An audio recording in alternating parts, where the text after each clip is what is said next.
mwana moto te po akosa ngai abongwani pe te po awangata nzambe ya le Nazarien, le Nazarien, le Nazarien. David Nazamba ayebana kitoko koma mukondima atako babakolaki mafuta na mosakolima lelo yayo bolingo ebateli le Nazarien lipamboli oyo emonanaka te mpeni mama kantelobi kolapie mapapu masopi mafuta tokokisi ena elongo na nzambe oyo babenga na makomi Jésus. Je pense que na parcours na ngai nazo expliquer bino ke kala mingi te na oyana mbunda na mission. Donc délivrance na ngai na bitumba o nazaki nango na ba problème o na kuta nango eza ba prière o nde na utiliser. Alors yango nde komisinga tina niveau na komi lelo. Na bana nzambe to sa na bango prière na procédure ya délivrance ya Israël n'Égypte. Prière otolingi to sa lelo ezopesa biso base nango na Deutéronome chapitre 7 verset 17 peko kitabi.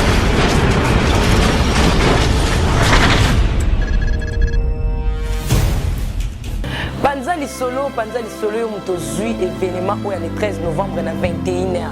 Le 13 octobre où le kaki ezalaki anniversaire ya li Nazarien. Mais le 13 novembre où Shalom bana na sambe ya mondi mobimba oyo bolandaka biso na chaîne le Nazarien, le Nazarien, le Nazarien. Tikana fongola bino le 13 novembre 2016. Journée ezaka moko kande boyo kana. Bana na nzambe. Ezali mokolo ya motamba. Hein? Ya leki na bino. La sœur Tufani Mokwa. Ez anniversaire ya Yaya Nabino. La sœur Tufani Mokwa. Ndeko na yo. La sœur Tufani Mokwa. Hein? Oh, yo mokabile ngake moto simple. La sœur Tufani Mokwa. Donebi ko sepela na ye. Bona ozana basana nzambe wana en direct. Le prophète Josué le 13 novembre na kozala wana Ngai pe prophète Boaz na kozala. Ponga prophète dada na kozala. Na anniversaire oyo et aux occasions to kozala ensemble mokolango. Le 13 novembre na 21h juste. Bana ya France, Italie, Angleterre, Londres. Bino nyuso bolandaka biso na lobi Na 21h, na 21h. olenge prière En direct. Belle France En direct. prophétie Basakoli bakosakola en direct pe tokolimbola bandoto. En direct. nyonso ekozala mokolango wana En direct. Tolinga toyebisa bino bato nyonso baza na ba problème. Eza problème ya ndenge nini na mokolo wana bobenga tokozala disposer mpona bino molimo na nzambe ya kosala. Obengi na problème na yo représenter ko expliquer en détail thème biso moko tokopesa o prophétie exacte po yeba ke Yesu ayebi makambo nyonso. Na yango bien aimé. Benga. Na ba numéro ozomona wana. Eza sur WhatsApp. Obengi na Facebook Tiffany Mokwa, na Messenger, na ba Imo, na ba réseau nyonso yo yebi wana. Bona ozana basana nzambe wana en direct. Qui sait parfois le 13 novembre et amukola lobiko na eza mukolo nkola lobelo en direct. Basana nzamba na ba rosakola. Le prophète Dada olbi a rosakola en direct. Le prophète Joshua lobi a rosakola pa rosambe la ba guérison miracle salema en ligne donc tant bengi nzambe tellement yebio. Arobeta listolo na yo. Hein? Et ça la bien dans Nandimi, la lingi, la sepeli, na fêté une année nangai pe 3 ans les Nazariens le 13 octobre to poussi yango poto fêter yango en Christ. Mais yeba soko zui 1 plus 3 pour ça le 13 1 plus 3 et ça le combien 4. Nous avons les Nazariens pe kokisi nini 3 ans. Une année depuis ce baxami susu na bambou la sœur Tiffany Mokwa, la humble servante de Dieu. Donc c'est combien 4. Na nyonso totali tolbi te elinkolo baboyi. Yesu Masia aza moto mine na moto. Le feu de Jésus-Christ et Rosana Bandak Nabino le 13 novembre na 21h juste. Que Dieu vous bénisse. Ciao. Bonjour Pembote Nabino Balandia le Nazarien TV Bino Baoyo Bopona Pebo Sepela Kolandaka www.lenazarientv.com et sengo eza lisusu na ngambo na biso kopusa na lisusu pene na bino bana nzambe pona mokolo lelo mokili oyo ya biso etonda ba réalité pote lilo bana nzambe lobi ete malheur à la terre parce que le prince des ténèbres est descendu avec une grande colère mokili na biso etonda ba réalité yango table sainte ya lelo et changer format et changer lolenge nango toyambi pona bino mosali na nzambe apôtre Amashia na yende longo mokolo lelo toko vivre une autre dimension ya table sainte ya lo sambo na yango liboso na pesa maloba na invité ya biso ya lelo oyo toko passer ba moment fort ya lo sambo oyo toko belela molimo santo asala biso bolamu pe asimba bisiko nanu bato basimba te na sengi élément na régie et toko se retrouver tout juste après. Merci.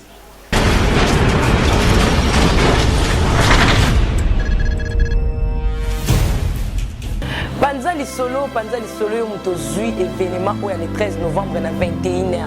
Le 13 octobre le kaki ezalaki anniversaire ya les Nazaréens. Mais le 13 novembre Shalom bana na sambe ya mondi mobimba oyo bolandaka biso na chaîne les Nazaréens tikana fongola bino le 13 novembre 2016 journée ezaka moko kande boyo kana bana na nzambe ezali mokolo ya motama ya leki na bino la sœur Tiffany Mokwa eza anniversaire ya Yaya Nabino, la sœur Tiffany Mokwa, ndeko na yo, la sœur Tiffany Mokwa, oh yemoka bilengake moto simple, la sœur Tiffany Mokwa, donebi ko sepela na ye, bona ozana basana nzambe wana en direct. Le prophète Josué le 13 novembre na kozala wana ngai pe prophète Boaz na kozala. Ponga prophète Dada na kozala. Na anniversaire oyo et tozi occasion to kozala ensemble mokolango. Le 13 novembre na 21h juste. Bana ya France, Italie, Angleterre, Londres, bino nyuso bolanda biso na lobi na 21h. Olenge prière en direct.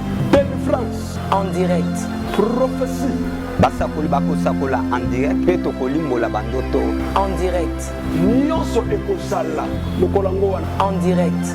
Tolinga toyebisa bino bato nyonso baza na baproblème eza problème ya ndenge nini na mokolo wana bobenga tokozala dispose mpo na bino molimo na nzambe ya kosala obengi na problème na yo eprésente ko expliquer en détail te mais biso moko to kopesa o prophétie exacte po yeba ke Yesu ayebi makambo nyonso na yango bien aimé benga na ba numéro ozomona wana eza sur WhatsApp obengi na Facebook Tiffany Mokwa na Messenger na ba imo na ba réseau nyonso oyo yebi wana pona ozana basana nzambe wana en direct. Qui sait parfois le 13 novembre et à Mukola Lobiko na et à Mukolo Nkola Lobelo en direct. Basen Nzamba na ba Osakola, le prophète Dada Olbia Osakola en direct. Le prophète Joshua Lobi a Osakola père Osambe la ba guérison miracle salema en ligne dans temps bengi Nzambe tellement yebio. A robeta listolo na yo.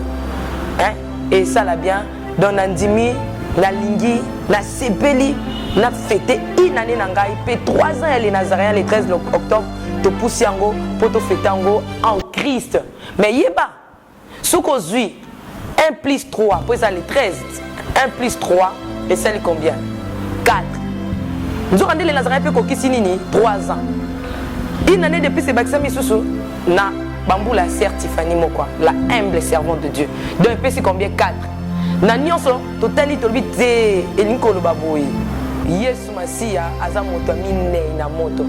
Le feu de Jésus-Christ et Rosana Bandak Nabino le 13 novembre na 21h juste. Que Dieu vous bénisse. Ciao.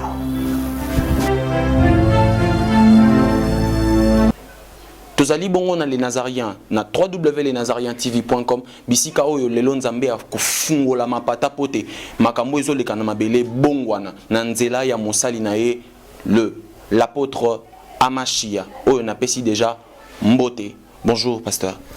Bonjour. Comment vous allez papa? Oui, ça va très bien.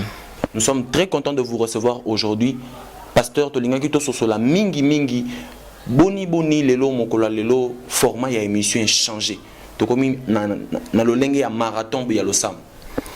Oui, toujours ça la ndenge ba ndeko na biso basenga losambo et puis losambo o tozo memela bango lelo eza losambo oyo Nzambe a révélé ki biso par rapport ya temps o toza.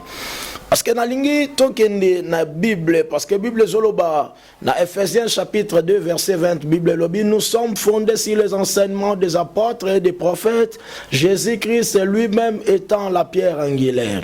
To lingi tokende toujours na écriture et par rapport à makambo ezokomela biso to meka ko prier par rapport à un problème otozanango. Prière otolingi ça lelo ezopesa biso base nango na Deutéronome chapitre 7 verset 17 peko kita. Bible zolobani soki omikuti liboso ya bitumba to omikuti liboso ya bangude bele komitu na teke banguna oyo na kolonga bango lolenge nini mekanisa makambo Nzamba saela ki Pharaon pe Égypte mobimba. Donc veut dire quoi? Le peuple d'Israël va se retrouver na boumbu en Égypte. Mais tant que peuple bazaki na boumbu, Nzamba utilisaki moyen moko pour délivrer peuple wana. Délivrance wana ezaki na frappe moko on Nzamba frappaki nango égyptien. Alors na Pharaon pe na kati ya frappe wana. Mais histoire wana ndenge Bible zo expliquer biso, ezoloba ke de génération en génération batu bakoyeba monene Nzambe par rapport ya histoire wana. Donc la manifestation de la puissance de Dieu est kozala kotangama de génération en génération par rapport à l'oko elekaki l'Égypte. C'est pourquoi le lotoye na ba Nzambe to sa na bango prière na procédure ya délivrance ya Israël n'Égypte. Donc yangwana to sa lelo. Ya solo Nzambe azwa lokumu pote balosambo aboyende tozaki nango bosenga papa amashia malobombo kawayo. Oui, Nzamba pambola bino batu nyonso bozolanda biso et nazopesa mbote na batu nyonso bazolanda biso et loko na osenga na temps tozala concentré na attitude ya prière. Na koyebisa yo Bible ezolakisa biso ndenge Yesu ye moko azoloba na Jean chapitre 5 verset 17. Bible lobi Yesu lobi comme mon père agit jusqu'à maintenant, moi aussi j'agis. Tant le temps de miracle n'est pas encore passé, eza slogan te, mais eza ba réalité. Alors lelo na linga encore na pesa témoignage à ba prière ou on amoko na parle pas. Je pense que na parcours na ngai nazo expliquer bino ke kala mingi te na oyana mbunda na mission. Donc délivrance na ngai na bitumba o nazaki nango na ba problème o na kuté nango eza ba prière onde na utiliser. Alors yango nde komi singati na niveau na komi lelo. Pe yango nde zo memangati na guérison complète ya santé na ngai. Pe yango nde zo memanga na délivrance réelle. Parce que Bible zo ebisa biso na Jean chapitre 8 verset 36 Bible lobi si le fils de l'homme vous a franchi vous serez réellement libre. Délivrance est réelle. Ezate que baba loba papa baba lobi pépette. Non, il faut mouton zala réellement libre. Alors c'est pourquoi na zoe bisa bino témoignage à liboso ezanga. Bino pe bo appliquer en place boza Nzambe a se manifester. Je pense que tozo banda na losambo na biso mbala moko. Toza concentré na attitude ya prière. Nalingi d'abord place oza omizongi sa na présence en Nzambe. Zala vraiment concentré place oza. Naebi ke Paul na Silas na prison ba yembaki ba chaîne katanaki. Amen. Nalingi autant ozo yemba yo eloko eko intéressé yo plus na nzembo tozo yemba ezala maloba o tozo loba na nzembo. Maloba ona kontango keza makambu ezokoma na vie na yo. Soki tobi ya wekangola biso yo yeba ke Nzamba zo kangola biso. Soki tolobi Nzambe salela biso yo yeba ke Nzamba zo salela biso. Wana toza concentré na attitude na biso a prière. Yesu azali awa, Yesu azali awa, Yesu azali awa, nabi biso Yesu azali awa Yesu azali awa Yesu azali awa na biso Oh Yahweh lobela biso Yahweh lobela biso Yahweh lobela biso Oh lelo yo Oh Yahweh lobela biso Yahweh lobela biso Yahweh lobela biso lelo yo Oh Yahweh katabashene Yahweh katabashene Yahweh katabashene lelo yo Lolo Yahweh katabashene Yahweh katabashene Yahweh katabashene lelo yo Oh Yahweh salela biso Yahweh salela biso Yahweh salela biso nesiko Olo Yahweh salela biso Yahweh salela biso Yahweh salela biso nesiko yo Oh Yahweh yokalo sambo Yahweh yokalo sambo Yahweh yokalo sambo esiko Yahweh yokalo sambo Yahweh yokalo sambo Yahweh yokalo sambo esiko Yahweh salela biso Yahweh salela biso nesiko Yahweh salela biso Yahweh salela biso Yahweh salela biso nesiko yo Kolo Yahweh kamola biso Yahweh kangola biso Yahweh kangola biso nesiko Olo Yeso Yahweh kangola biso Yahweh kangola biso Yahweh kangola biso nesiko yo Kolo Yahweh bambola biso Yahweh bambola biso Yahweh bambola biso nesiko Kosengili bamboli nayo Yahweh bambola biso Yahweh bambola biso Yahweh bambola biso nesiko Bien-aimé banda ko remercier Nzambe oyo asangisi biso na temps oyo Banda ko remercier Nzambe oyo asepeli tokutana na temps oyo ya prière Nzambe abateli biso abikisi biso ozo révéler biso les choses cachées Bien-aimé tombola bungongo banda ko remercier pe ko adorer Nzambe soki yo te meto zawate Personne ne mettra de son souffle de vie Soki yo batela ki biso te metoye awate Yo za protecteur na biso Yo bengi biso la présence na yo Tu es Dieu, ton règne n'a pas de fin Bible Soloba Qu'Israël ne dise sans l'éternel qui me protégea Yahweh soko batela ka biso te metozate Sois élevé au-dessus de tout Dieu Sois élevé au-dessus de toute autorité Sois élevé au-dessus de toute dignité Sois élevé au-dessus de toute principauté Au-dessus de tout pouvoir Sois élevé va s'élever au-dessus de tout nom qui est nommé, non seulement dans ce siècle présent, mais aussi dans le siècle à venir. Ça la concentrer place Yosa. On attend tout ensemble là, je sens une très forte puissance de Dieu parmi nous. Ça la concentre parce que Dieu est en train d'agir parmi nous. Naligito senga bolimbisi epanzambe na mabe nyonso otosali. Bible zola kisabiso si nous confessons nos péchés, Dieu est fidèle et juste pour nous pardonner.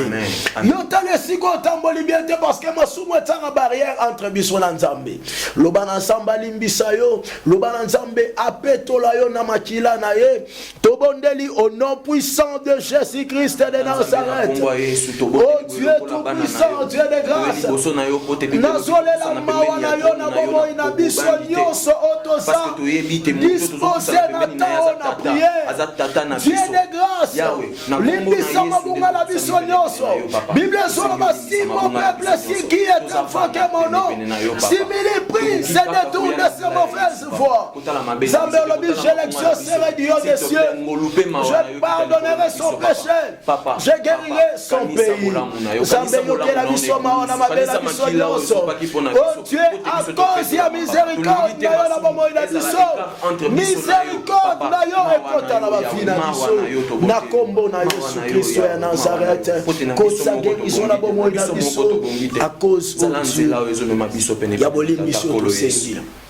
Bien-aimé Nzamba pambola en place aux Olanda biso. Biso to sa la requête par rapport à tant au sambela mukuse. Mais yo place aux bandako kende nango mulai. Alléluia. To sa concentré na titi dia prière.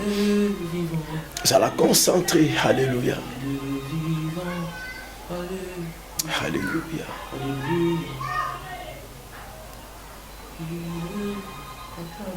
Nathan to senga plénitude ya Saint-Esprit katina biso. Nalingoloba na minute Nzamba banda kotondisa yo na molimo mo santo. Bible lobi ne vous enivrez point du vin, mais plutôt soyez remplis du Saint-Esprit. Dans cette plénitude de Saint-Esprit, Nzamba tondi sona nguya Saint-Esprit.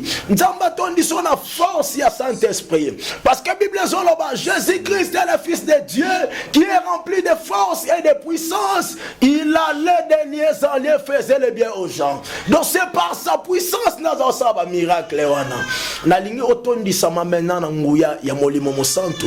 Otondi sama na Saint-Esprit, senga plénitude wana tobondeli au nom puissant de Jésus-Christ de Nazareth. Dieu tout-puissant, Dieu de grâce. Tondi sabiso na molimo na yo. Zambe biso nyonso otozolanda. Oh Dieu de grâce. Émission oyo.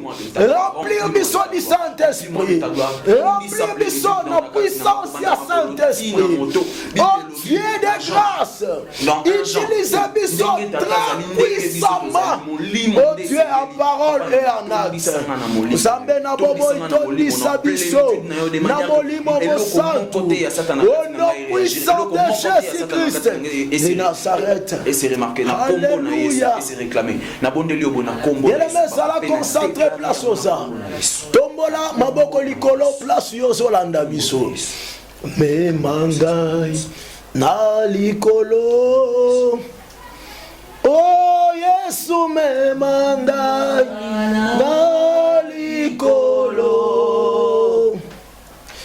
e mokili mobimba mozali kolela me mangai na likolo. Oh molimo na Zambe mangai na likolo.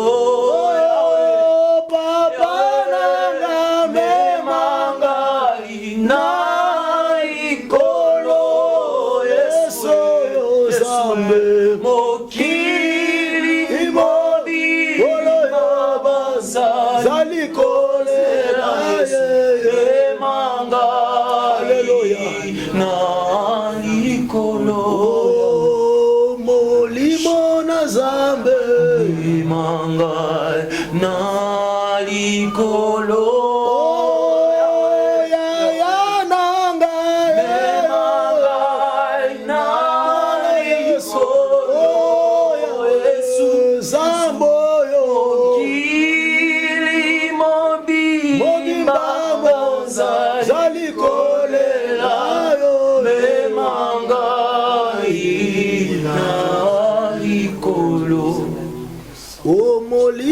na Nzambe Mangai na likolo Kolo yo baba na ngayo Kolo na liyoso Kili mobimba Zali kolela Mangai na likolo Oh nabele Ololi onkolo Osungangaya Mombo nayo Mongo na satana Telemelinga yo kolo yakusu Una bapasi nangaye Lionkolo Osungangai Mumbu nayo Mbuna satana Atelemelinga Kolo Bien-aimé tozokota mbala moko na baple na biso. La émission est un procédure on Nzamba utilise pour délivrer nango Israël. Mais la ligne comprendre boye ba négocier kana diable te. Mais diable comprendre ka langage ya force. C'est pourquoi Soroke ata dans 1 Samuel chapitre 5 on comprend que Nzambe tangu ba Philistin bakangaki arche de l'Éternel, Nzamba utilisa qui frappe. Dans nzela ya frappe, nde salaki ki ba Philistin bazongisa arche de l'Éternel. Ba salaki frappé na hémorroïde. Alléluia. Donc banguna na yo meilleure façon ya repousser bango po batika yo izatangu baza frapper parce que ba négocier kana bango te. Alors frappe ya liboso eza wapi? D'abord eza démonstration oyo Nzamba yebisaki Moïse asala soit commis devant le pharaon. Tobandi na Exode chapitre 7. Toke na verset 9. Voilà to souka na verset 13. Tangu Moïse a commis devant le pharaon, Nzamba yebisi soki pharaon aboni koyoka, zwa lingenda bwaka na se. Moïse abwaka lingenda na se e bongwana ki nyoka. Et ba magicien ya pharaon pe basala lolenge moko. Mais Bible zoloba ke nyoka ya Moïse amelaki ba nyoka nyonso pharaon. Alléluia. Mais la lingo comprendre boy. To lingi to sambela. Batu nyonso monde a ténèbres o batelemelaka yo. Loba boy, puissance na bango nyonso monde a ténèbres ba utilisaka. Loba puissance ya kombo na Yesu Kristo emela yango. Tobondeli au nom puissant de Jésus-Christ de Nazareth. Bien-aimé bondela makasi parce que tu continues déjà la prière à combat. Place aux bondela bête na maboko place aux prier. Dieu tout puissant, Dieu de grâce. Batu nyonso bazolanda biso. Batu nyonso monde à ténèbres. Bazotelemela bango. Dieu de grâce. Puissance na bango monde à ténèbres. Basalelaka. Que la puissance du nom de Jésus-Christ de Nazareth. Et mais la puissance soit de Dios. N'enyoka Moïse. Et mais la qui va nyoka no soit Pharaon. Au nom puissant de Jésus-Christ de Nazareth. Dans le nom puissant de Jésus. Alléluia. Yoka. Biso parce que tous courir derrière temps, tous ça barricade sans mukuse. Yo place aux salango moulai. Et puis na roya biso boy. Plein moko utilisera ngo pour na jour moko. Seulement plein oyo ya ténèbres épaisses. Wana soira 3 jours. Et puis tu reçois tant msou to expliquer enseignement au bien. Mais où est sa prière? Toké premier plein. Exode chapitre 7. Le verset 14. Premier plein yangoana. Exode chapitre 7, le verset 14. Et ce qui tina verset 25. Alléluia. Landa biso bien. Et ça changement ya mai et comme makila. Alléluia. Frappe à liboso nzamba frappa nango égyptien yangwana. Changement de l'eau en sang.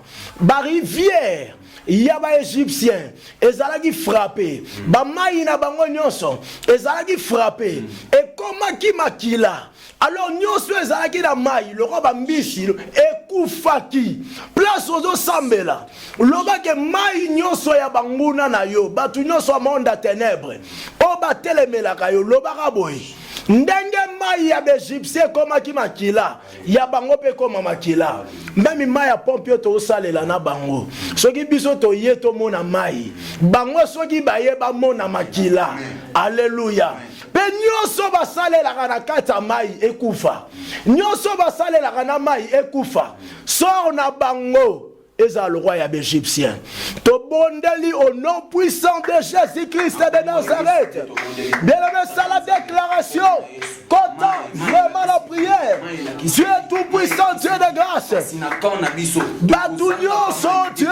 On va solanda biso l'émission. Dieu de grâce, bangouna la bangonioso. Donc batunion son monde à ténèbres, bateleme la bango. Dieu m'a ignoso bango salela. Et bon moi na makila. Ndenge ya Égyptien bongo na makila yawe nzambe la bomo ndenge biloko ekufaki na mai ya Égyptien Dieu batuwa la bamonda ténèbres wana. Oh Dieu de grâce nyonso basalelaka la mai. Oh Dieu tout puissant ekufa au nom puissant de Jésus-Christ de Nazareth. Soir na bango eza lokwa ya Égyptien au nom puissant de Jésus-Christ de Nazareth. Alléluia. Yoka Nzamba pambola yo place oza. Tozo avancer na ba prière na biso. Na lobi ke biso to sambela mukie pour na temps ya émission. Mais yo ta journée mobimba. Prière 3 fois par jour. Alléluia. Au sambeli na tongo, au sambeli na moi, au sambela talisu na 0 heure. Alléluia. Avant on lala. On a play moko pour na jour moko. Tozo ke na deuxième play. Et ça, on a Exode chapitre 7, le verset 26. Mais play oyo, et continue à verset 28. Et, pardon. Exode chapitre 7, le verset 26. Exode 7, 26, verset 26. Mais et continue à chapitre 8. Et Soukina, chapitre 8, verset 1 à 11. Est-ce que tu comprends? Et ça, dans la Bible, au Mona. Exode chapitre 7, le verset 26. Mais écoute, ici, dans le chapitre 8, dans le verset 1er, c'est dans le verset 11. Amen. On a la deuxième plaie. Deuxième plaie, on a Isaiah, la grenouille. Alléluia. Dans Magorodo. Nzambe a frappé les Égyptiens na Magorodo. Alors yo sala boy. Ozolo ba Nzambe Magorodo otindela ki ba Égyptiens. Batu nyonso monde a ténèbres. O ba telemela kanga tindela bango pe Magorodo wana. Magorodo wana ba détruire bango ne ba détruire ki ba Égyptiens. Et puis place nyonso Magorodo va se multiplier que pas Égyptiens, va se multiplier pe yangwe pa batuana. Na ba petre na bango, na ba nzungu na bango, na ba mbetu na bango, na ba salon na bango, place ba fandaka. Magorodo wana ba sala bango nde ba sala Égyptiens. To bondeli au nom puissant de Jésus-Christ de Nazareth. Alléluia. Oh Dieu tout puissant, Dieu de grâce. Tu n'as pas changé, oh Dieu. Batuno soba solanda bisola tao. Batuno somanda ténèbres bazotelemela bango. Zambendengo frappa ki Égyptien na Magorodo. Frappe be batwa na monde ténèbres. Na Magorodo wana. Sors na bango Dieu. Et ça le roi d'Égyptien. Au nom puissant de Jésus-Christ de Nazareth. Place nous sur Magorodo. Ba se multiplier que pas Égyptien. Ba se multiplier pe yamwe pa batwa na monde ténèbres. Magorodo wana oh Dieu. va détruire bango ndenge va détruire ça qui est égyptien. Au nom puissant de Jésus-Christ de Nazareth. Alléluia. Tokomi na troisième plaie. Exode chapitre 8. Exode chapitre 8, le verset 12. Est-ce que Tokangi? Exode chapitre 8, verset 12 et Sougina verset 15. On est la troisième plaie. Dans la Bible, plaie où frappe nzamba beta nango égyptien pour batika ba na Israël babima na bombo. C'est pourquoi tant on peut s'enseignement nango, tu peux expliquer que nzamba lobi boy, c'est par une main puissante de na repousser banguna ya Israël batika bango, ba chasser bango. Yo kana une révélation moko. Au moment ba frappe Pharaon a bengana ba na Israël. OK. Na bombo esa bobima moni banguna o bakanga yo na expérimenta ba prière oyo na yebi ba prière oto sala et au sala ke bato bakanga yo ba supporter yo lisuté ba bengana yo nzamba pambola au place oza tolobi Exode chapitre 8 verset 12 à 15 awa ba komi ba moustique do play eza ba moustique. Mais dans la version de la Bible, c'est un pou. Alléluia. Donc, play oyo, dans la version, c'est un moins différent. C'est un play oyo. Mais la play mususu, dans la version de la Bible, c'est un peu le remoko. Ah, oui, pas un moustique. Exode chapitre 8, verset 12 à 15. Nzamba tinda ki bangungi. Donc, veut dire, ça frappe kaka pour pousser les Égyptiens, batika bana Israël babima. Le bandenge nzamba tindaki ba moustique to bangungi et pas égyptien ba maltraité bango atinda pe yango et pas banguna na yo ba moustique wana ba sala banguna na yo ndenge ba sala ki égyptien ba détruire bango ba pousser bango batika yo to bandeli au nom puissant de Jésus-Christ de Nazareth. Dieu tout puissant, Dieu de grâce. Zambela bomo continue pour manifester ta main puissante au Dieu de grâce. Zambela bomo batu nyonso bazolanda biso batu nyonso monde ya ténèbres o bazotelemela bango ndenge frappa ki égyptien na bamoustique frappa batu wana monde ya ténèbres o Dieu de grâce na bamoustique wana au nom puissant de Jésus-Christ de Nazareth sors na bango ezala lokwa ya égyptien au nom puissant de Jésus-Christ de Nazareth zamba pambola yo. Toujours avancé. Tu comme une quatrième plaie. Ezaba mouche venineuse. Alléluia. Ça la lecture dans la version dans ça parce qu'il y a des émissions. Toujours ta ébelete. Nzamba pambola au place aux arts. Ça la lecture place ni nzamba tinda ki ba mouche venineuse. Le bâtiment de la moba tout non son monde à ténèbres bazo telemela yo. Ba mouche venineuse ba détruire bango. Ba pousser bango batika yo. Ba sala bango ndenge ba sala ki égyptien. To bondeli au nom puissant de Jésus-Christ de Nazareth. Puissant de Jésus-Christ nguya mo. Dieu tout puissant, Dieu de grâce. Zambe ba tout non so bazolanda biso. Dieu ba tout non son monde à ténèbres. O bazo telemela bango. Tindela bango ba mouche venineuse. Oh, tindela ki égyptien. Ba mouche venineuse wana. Ba détruire bango. Ndenge ba détruire ça qui égyptien. Au nom puissant de Jésus-Christ de Nazareth. Sors na bango Dieu. Et ça la lokwa ya égyptien.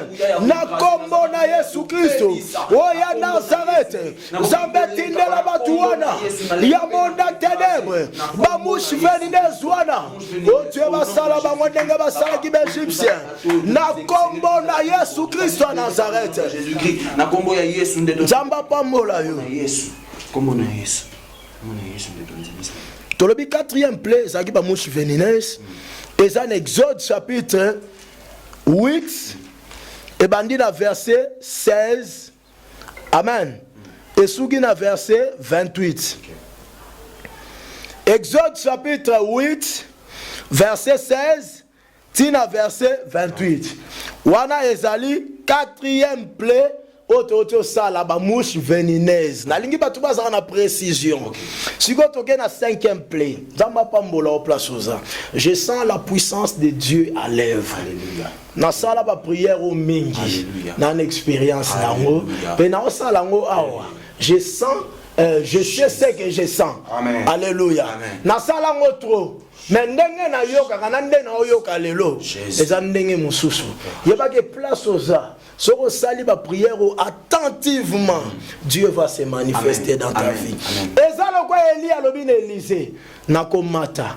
Et le royo senginga soko talinga omoningai ekomela yo.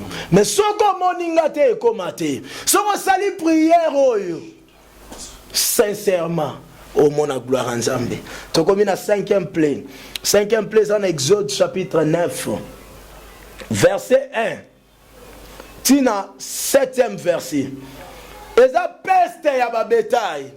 Donc veut dire quoi? Nzamba tinda épidémie. Et bébi ça ba bétail ya égyptien. Or ba bétail le lot to actualisant et ça le quoi richesse. Si vous plaît, c'est un batouté, destruction batouté, c'est une richesse. Batounon soit monde à ténèbres, batte les melakayo. Le banzamba tinda épidémie. O atindela ki bibouele to ba bétail ya égyptien. O bébi sa ki bibouele la bango. Atinde épidémie wana.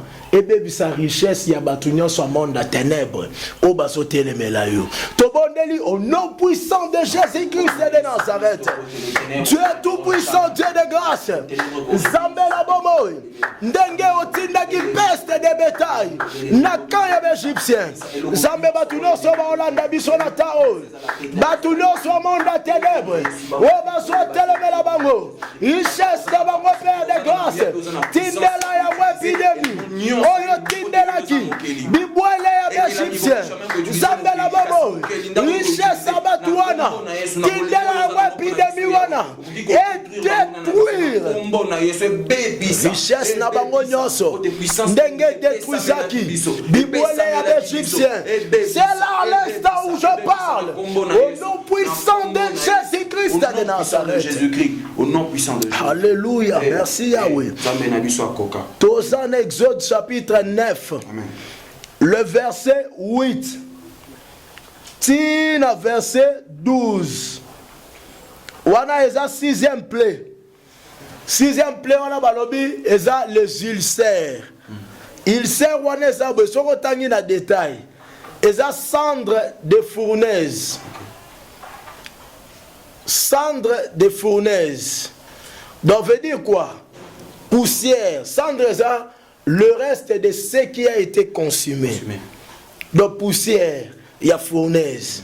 Nzamba le baba boua kayango na kaya égyptien. Wana Moïse na Aaron.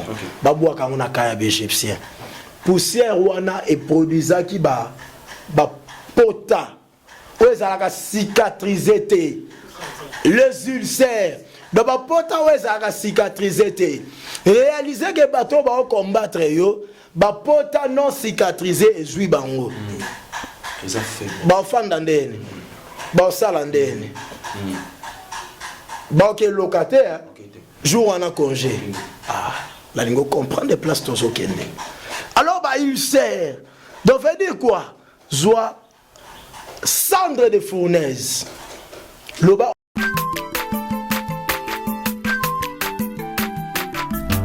Azamwana motote Boa kusangai Abongwa ni pete Boa wangana Nzambe ya le Nazarien Le Nazarien Le Nazarien David Nozamba Aebana